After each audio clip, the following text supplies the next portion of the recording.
Hedrowshire Limited Broadcasting Megacorp. We'll start with the unimportant notice. This is been officially announced to the viewing public according to the Inefficiency Act, Part 2, Clause 11, as defined by the Ministry of Internets.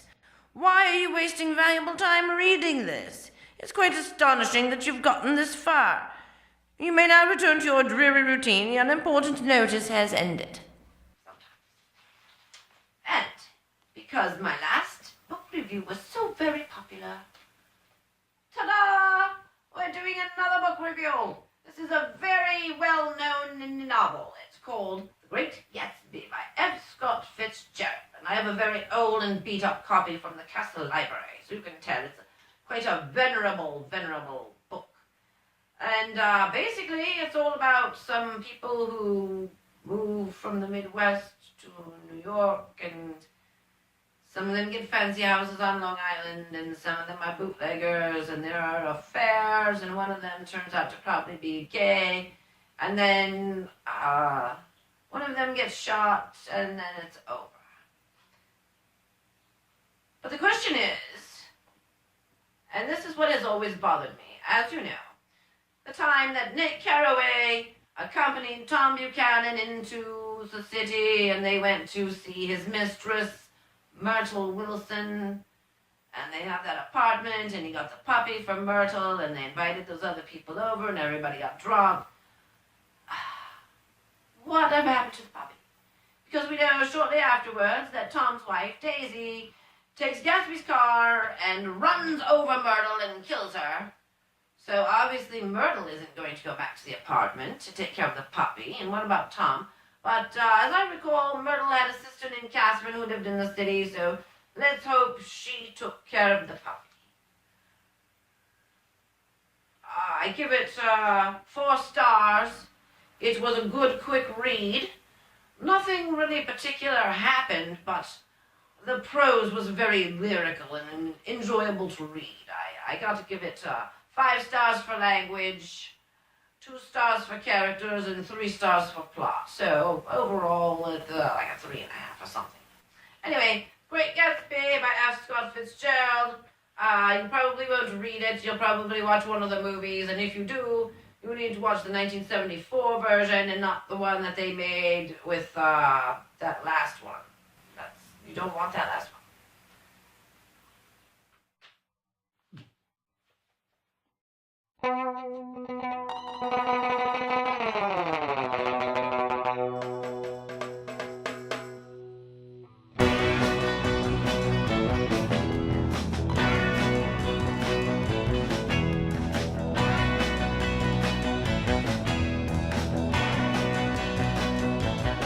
The Duchess Show,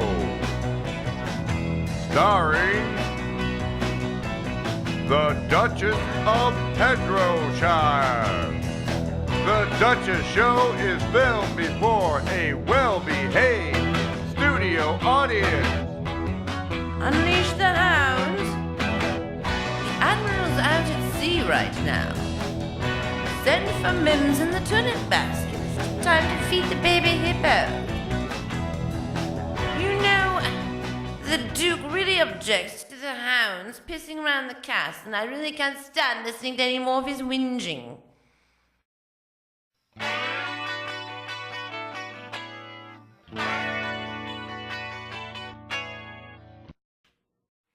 No.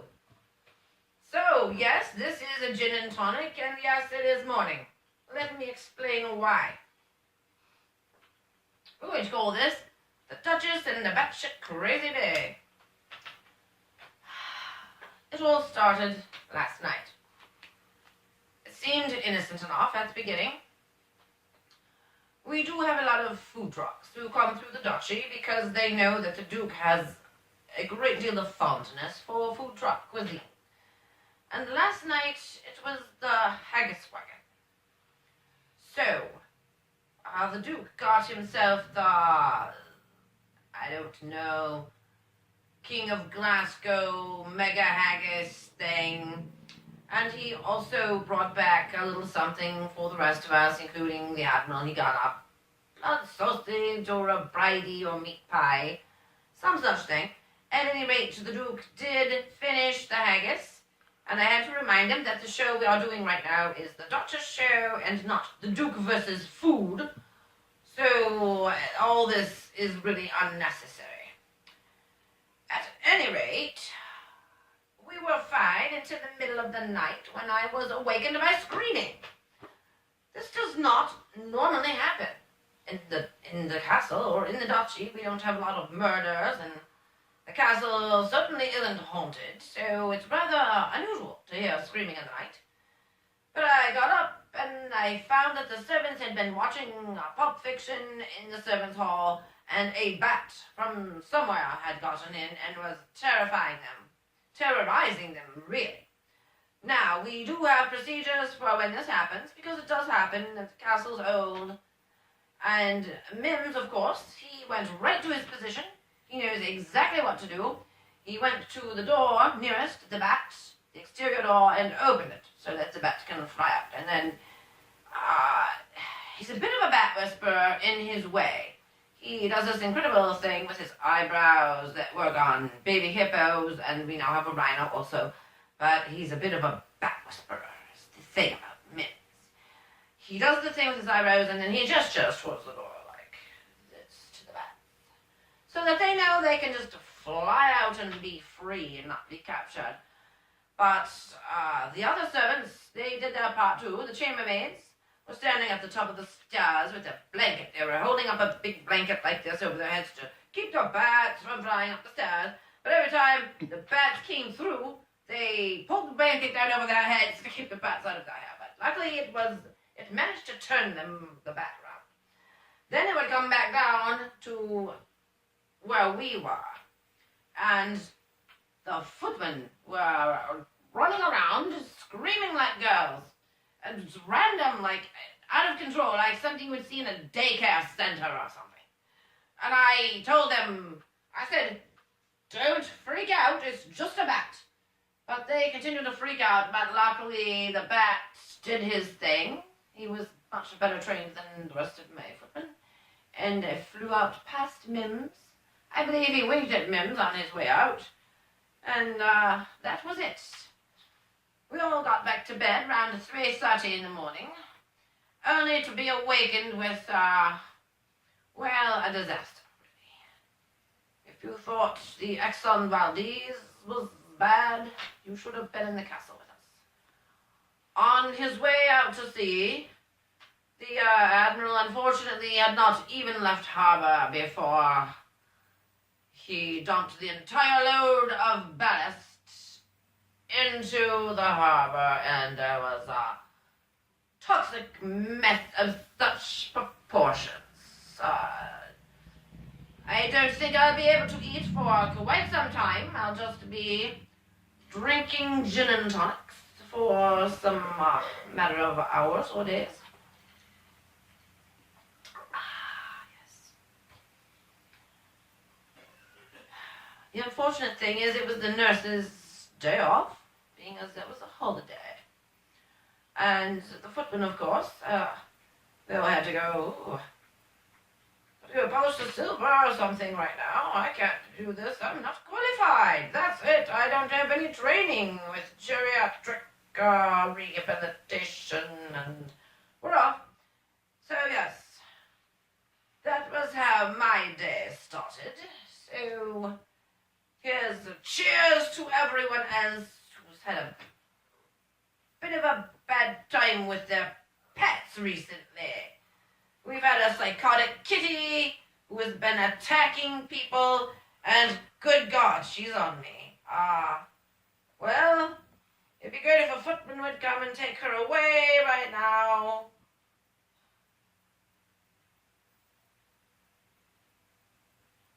I'm not afraid. Not at all. I just don't want these hideous black hairs all over my dress. Kitty. So, to top it all off, we have this psychotic cat. She's lost her mind. She's been attacking the hounds. She's even, I don't know, destroyed some leather items that people were fond of. So we have the bat and the shit, and then we have crazy. So that is what leads me to title this episode of the Duchess as the Duchess and the Batshit Crazy Day. Rather like a grown-up Fancy Nancy story. I was always a big fan of Fancy Nancy, and I like to think of myself as an adult Fancy Nancy. Fancy Nancy grew up and became a Duchess, and now she's drinking heavily at 10:30 in the morning, right? No. Well, it's almost 11, we're getting there. It's already noon out at sea, so let's just pretend we made it. The Duchess Show is brought to you by the United Biscuit Company, the makers of Twiglet, and Classic Tipton Sales, and Mona Bloodstock Agency.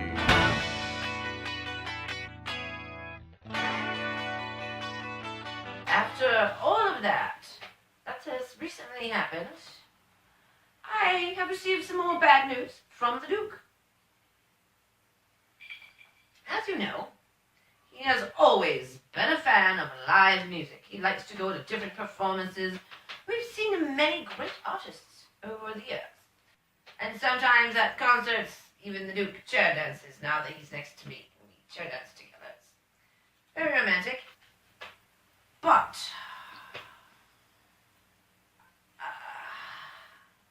I don't even know how to tell you this. But there's a new artist that the Duke really is very fond of seeing.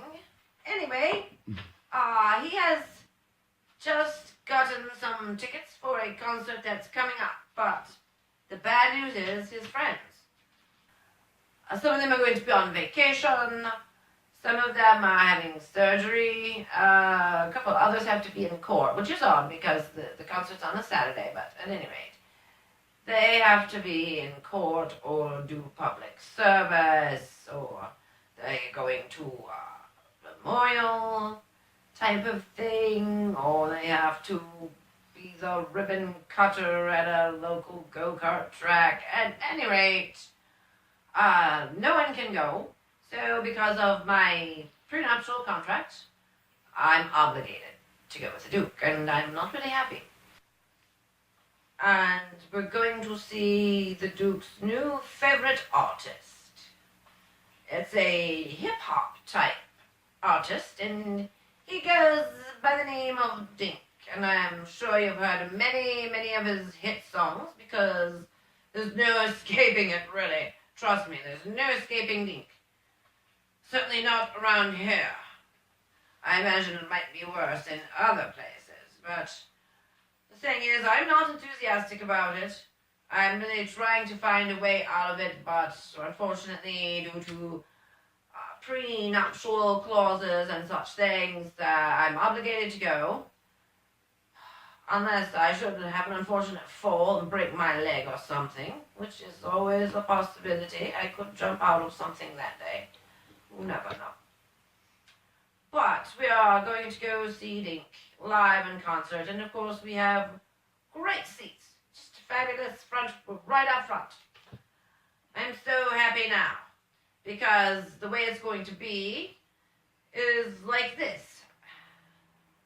You might not know this about me, but I am 53 years old, and the last thing that I need is to have Dink straight up in my face. No, I don't like it. No, I mean, don't get me wrong. I'm not saying that I'm a prude. That's not true at all, you know. Cock is another thing entirely, and we're not even going to go into that subject, but yes, it's just specifically this one artist by the name of Dink that I am referring to here, just to be absolutely clear. But I'll keep you updated on that, and we'll see what will happen. There could be some tragedy. You never know. I may yet get out of it, and the Duke will be greatly disappointed, but really disappointed. The Duchess Show, Episode 8. Scene 3. Dink, take 3. So, and